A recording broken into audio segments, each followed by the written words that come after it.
Me friends and ఫ్యామిలీతో సరదాగా బయటకు వెళ్ళటానికి కారు లేదా అయితే వెంటనే ఈ నెంబర్కి కాల్ చేయండి. నమస్తే అండి, వెల్కమ్ టు సుమన్ టీవీ. నేను విజయ్ చక్రధర్. ఇవాళ మన టాపిక్ వచ్చేసి మ్యూచువల్ ఫండ్స్ పిఎంఎస్ ఎలా తీసుకోవచ్చా అంటే మన పిఎంఎస్లో కూడా ఒక మంచి కాన్సెప్ట్ ఉందండి. మన ఇష్టం వచ్చినట్టు డిజైన్ చేసుకోవచ్చు మన పోర్ట్ఫోలియోని. సో అట్లా పిఎంఎస్లోనే ఒక 25 lakhsని మనం మ్యూచువల్ ఫండ్స్లోను, 25 lakhsని మల్టీ క్యాప్ స్ట్రాటజీలో కూడా మనం ఇన్వెస్ట్ చేసుకోవచ్చు. సో అలా 50 lakhs కనుక 2గా డివైడ్ చేస్తే రిటర్న్స్ ఎలా వస్తాయి, మనకు వచ్చే ప్రాఫిట్ ఏంటి చూద్దామండి ఇందులో. సో ఈ 50 lakhs కనుక మనం డివైడ్ చేసి ఇన్వెస్ట్ చేస్తే మనం చూడండి, మ్యూచువల్ ఫండ్స్ అనగానే మనందరూ తెలుసు డైరెక్ట్ ప్లాన్స్ ఉంటాయి. సో డైరెక్ట్ ప్లాన్స్లో చేస్తే మనకి ఇన్వెస్ట్మెంట్ మనకి ఎక్స్పెన్స్ రేషియో తగ్గుతుంది. తద్వారా ఒక లాంగ్ రన్లో ఒక 15 years హారిజన్లో మనకి 3 to 4% ఎక్స్ట్రా రిటర్న్ వస్తుంది మన రెగ్యులర్ ప్లాన్ కంటే కూడా. సో మీకు అందరికీ తెలుసు. సో ఈ 5 funds తీసుకుంటారండి. మ్యూచువల్ ఫండ్స్ అనగానే వాళ్ళు బెస్ట్ 5 funds తీసుకుంటారు. అందులో large and mid cap fund, Contra fund, mid cap, small cap, flexi cap వాళ్ళ కాంబినేషన్లో మంచి కాంబినేషన్ 5 funds తీసుకుంటారండి. అలాగే చూస్తే మనకి మల్టీ క్యాప్ స్ట్రాటజీలో 25 lakhs ఇన్వెస్ట్ చేస్తాము. అది BSE 500 నుంచి కూడా ఒక బెస్ట్ 20 స్టాక్స్ తీసుకుంటారు. ఆ 20 స్టాక్స్లో కూడా మనకి వచ్చేసి ఒక చూడండి IT, pharma, auto, banking, financial services, ఇట్లా డిఫెన్స్ అన్నీ కలిపి ఒక 20 వస్తాయండి అందులో. సో మీకు అందులో large cap, mid cap, small cap కూడా కాంబినేషన్లో తీసుకుంటారు.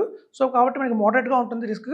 సో ఇక్కడ చూస్తే మీకు చర్నింగ్ అయితే ఉంటుందో నిల్ ఉంటుందండి. చూడండి మన చర్నింగ్ అనేది తెలుసు మీ అందరికీ. మ్యూచువల్ ఫండ్స్లో చర్నింగే ఉండదు. ఎప్పుడైనా 3 yearsకి 4 yearsకి ఒకసారి వాళ్ళు ఫండ్ బాగుండకపోతే, పర్ఫార్మెన్స్ బాగుండకపోతే మారుస్తారు. బట్ వేరాజ్ మనకి మల్టీ క్యాప్ స్ట్రాటజీలో వచ్చేసి చర్నింగ్ అనేది 4 times per annum జరుగుతుందండి. ఎవ్రీ క్వార్టర్ రిజల్ట్స్ బట్టి కూడా ఒక్కొక్కసారి వాళ్ళు చర్నింగ్ చేస్తుంటారు. మనం 25 lakhs ఇన్వెస్ట్ చేసామంటే అందులో ఒక 4-5 స్టాక్స్ చర్న్ చేస్తారండి. మొత్తం పోర్ట్ఫోలియో చర్న్ చేయరు. ఒక 4-5 స్టాక్స్ చర్న్ చేసినా కూడా మనకి పెద్ద ఇంపాక్ట్ అయితే ఉంటుంది పోర్ట్ఫోలియో మీద. చూడండి అంతే మీకు చూస్తే ఈ ఫీజు ఏదైతే ఉంటుందో మనకి చూస్తే ఈ ఫీజు వచ్చేసి మీకు 1% ఉంటుందండి మ్యూచువల్ ఫండ్స్లో. సో డైరెక్ట్ ప్లాన్స్ కాబట్టి మేనేజ్మెంట్ ఫీజు ఏదైతే ఉంటుందో వాళ్ళకి కేవలం 140% ఉంటుంది. అలాగే మనకి మల్టీ క్యాప్ స్ట్రాటజీ మీద మాత్రం పిఎంఎస్లో అందరూ తెలిసినగానే 2.5% తీసుకుంటారండి. 2.5%, ఇక్కడేమో 1%. ఇక చూడండి మనకి చర్నింగ్ మనం లేదని చెప్పుకున్నాం. అలాగే చూస్తే మీకు రిస్క్ చూస్తే కనుక ఈ మ్యూచువల్ ఫండ్స్లో వచ్చేసి మనకి రిస్క్ కంప్లీట్గా లో ఉంటుందండి మనకు తెలుసు. ఎందుకంటే డైవర్సిఫికేషన్ బాగా జరుగుతుంది. అందులో కూడా ఏంటంటే మనం ఒక్కొక్క ఫండ్లో కూడా ఒక మ్యూచువల్ ఫండ్లో మనం పెడతాం, కానీ ఇండైరెక్ట్గా వాళ్ళు ఒక్కొక్క ఫండ్లో కూడా 150 స్టాక్స్ ఉంటాయి. సో కాబట్టి మనకి రిస్క్ అనేది చాలా లోగా ఉంటుంది. వేరాజ్ మనకి మల్టీ క్యాప్ స్ట్రాటజీలో కాబట్టి మనకి మోడరేట్గా ఉంటుందండి రిస్క్. ఎందుకంటే కంప్లీట్గా మనం స్మాల్ క్యాప్, మిడ్ క్యాప్ పెట్టట్లేదు. Large cap, mid cap, small cap momentum basis మీద ఆ ఫండ్స్ని చర్న్ చేస్తుంటాం కాబట్టి మన రిస్క్ తద్వారా తగ్గుతుందండి. రిటర్న్ పరంగా చూస్తే మాత్రం ఇక్కడ మనకి మోడరేట్ రిటర్న్ వస్తుంది మ్యూచువల్ ఫండ్స్లో. అలాగే మల్టీ క్యాప్ స్ట్రాటజీ తీసుకుంటే మనకి హై రిటర్న్ వస్తుందండి. సో ఇది ఒక మంచి కాన్సెప్ట్ అండి మనకి పిఎంఎస్ అనేది. చూడండి మనం పోర్ట్ఫోలియోని మనం సొంతంగా డిజైన్ చేసుకోవచ్చు. ఎవరైతే మనకు రిస్క్ ఎక్కువ వద్దు, కొంచెం మనకి మోడరేట్గా కొంచెం కన్జర్వేటివ్గా ఉండాలంటే మాత్రం మనం ఈ మ్యూచువల్ ఫండ్స్ కూడా యాడ్ చేసుకోవచ్చు పిఎంఎస్లో. తద్వారా మీకు చూస్తే డైరెక్ట్ ప్లాన్స్ వస్తాయి. అక్కడ మనకి ఎక్స్ట్రా అడ్వాంటేజ్.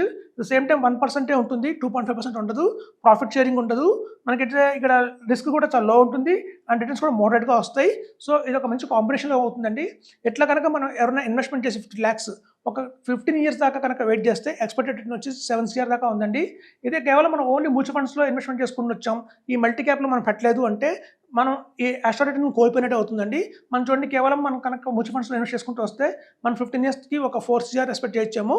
బట్ వేరాజ్ మనం కనుక ఇట్లాంటి మ్యూచువల్ ఫండ్స్కి ఎక్స్ట్రాగా యాడ్ చేస్తున్నాం కాబట్టి ఈ మల్టీ క్యాప్ స్ట్రాటజీ అనేది ప్యూర్గా స్టాక్స్ అనేది యాడ్ చేస్తున్నాం కాబట్టి అందులో కూడా మీకు వచ్చేసి large cap, mid cap, small cap cover అయినాయి.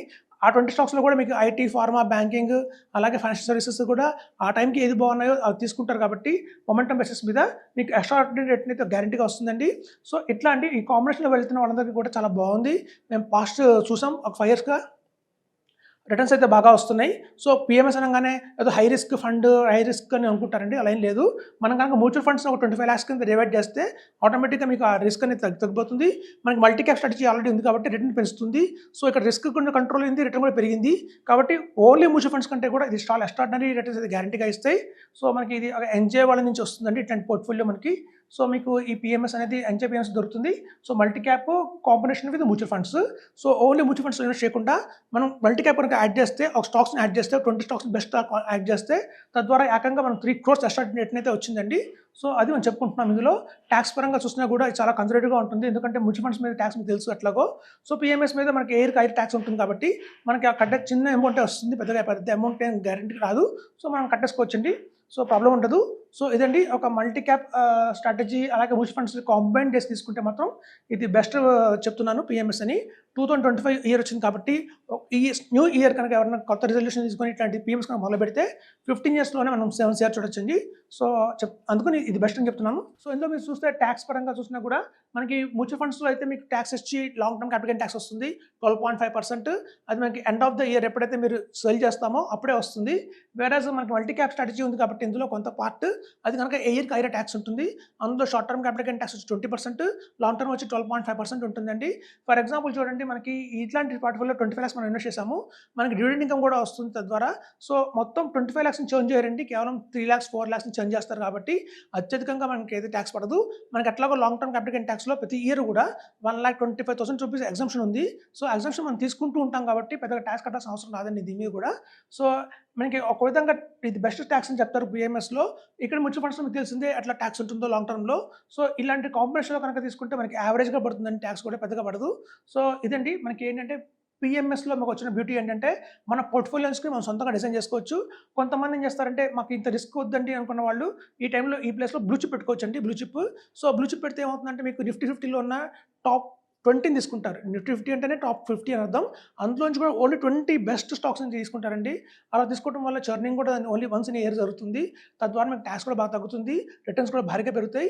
మ్యూచువల్ ఫండ్ కంటే కూడా ఎవరికైనా ఎక్కువ ఎక్స్పెక్ట్ చేస్తున్నారు, మాకు ఓన్లీ ఆర్డినరీగా మ్యూచువల్ ఫండ్స్ రిటర్న్స్ కాదు ఇంకా ఎక్స్ట్రాడినరీగా కావాలి అనుకున్న వాళ్ళందరూ కూడా పిఎంఎస్లో ఏదైనా మల్టీ క్యాప్ స్ట్రాటజీ కానివ్వండి, అలాగే బ్లూ చిప్ స్ట్రాటజీ కానివ్వండి యాడ్ చేస్తే మనకు వచ్చే రెగ్యులర్గా వచ్చే మ్యూచువల్ ఫండ్స్లో రిటర్న్స్తో పాటు ఎక్స్ట్రాడినరీ రిటర్న్స్ తెచ్చుకోవడానికి అవకాశం చాలా ఉంటుంది. కాబట్టి పిఎంఎస్ ఈజ్ ద బెస్ట్ అని చెప్తున్నాము.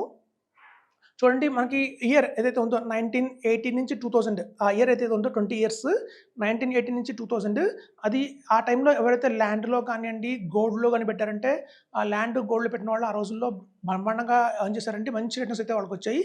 అలాగే మనం చూస్తే 2000 నుంచి 2020 దాకా ఈ టైంలో ఎవరైతే ఉన్నారో 2000 నుంచి 2020 దాకా ఇది మంచి టైం ఫర్ మ్యూచువల్ ఫండ్స్ అండి. మనం ఆల్రెడీ మిస్ అయ్యాం. అది మీకు చూస్తే నిప్పాన్ ఇండియా గ్రోత్ ఫండ్ కానివ్వండి, అలాగే ఫ్రాంక్లిన్ టెంపుల్టన్ ప్రైమా ఫండ్ కానివ్వండి, అలాగే మీరు చూస్తే సుందరం సెలెక్ట్ మిడ్ క్యాప్ కానివ్వండి, ఇట్లాంటి ఫండ్స్లో కూడా ఏమాత్రం 10 lakhs పెట్టి వదిలేసినా కూడా ఇవాళ చాలా పెద్ద అమౌంట్ అయింది అండి అవన్నీ. చూడండి, మీరు చూస్తే ఆ 2000 నుంచి 2020 is era of mutual funds అన్నారు. ఇప్పుడు 2020 నుంచి 2040 ఏదైతే ఉందో ఇది era of PMS and AF and యాక్చువల్గా మనం చాలామంది ఇంకా ఇప్పుడు మ్యూచువల్ ఫండ్స్ చేస్తున్నాము. ఇప్పుడు మ్యూచువల్ ఫండ్స్ కాదు, యాక్చువల్ 2000లో చేయాల్సింది. సో 2000 నుంచి 2020 మ్యూచువల్ ఫండ్స్ ఎరా అయింది. ఇప్పుడు 2020 నుంచి 2040 ఏదైతే ఉందో పిఎంఎస్ అండ్ ఏఎఫ్ ఎరా అండి. సో వాళ్ళమంది అడుగుతారు క్వశ్చన్స్, సార్ పిఎంఎస్ అంటే 50 lakhs ఇన్వెస్ట్ చేయాలి కదా, మరి 50 lakhs మా దగ్గర లేవు కదా అంటారు. వాళ్ళ కోసంగా మినీ పిఎంఎస్ ఒకటి ఉంటుందండి, మనం నెక్స్ట్ ఎపిసోడ్ తెలుసుకుందాం. సో మినీ పిఎంఎస్లో వచ్చేసి మనము 2.5 lakh, 5 lakh, 3 lakhs కూడా ఇన్వెస్ట్ చేయొచ్చు. సో అలానే కూడా మన చిన్న అమౌంట్స్తో కూడా మినీ పిఎంఎస్లో ఇన్వెస్ట్ చేయొచ్చు. దాని గురించి మనం నెక్స్ట్లో చూసుకుందామండి. Thank you.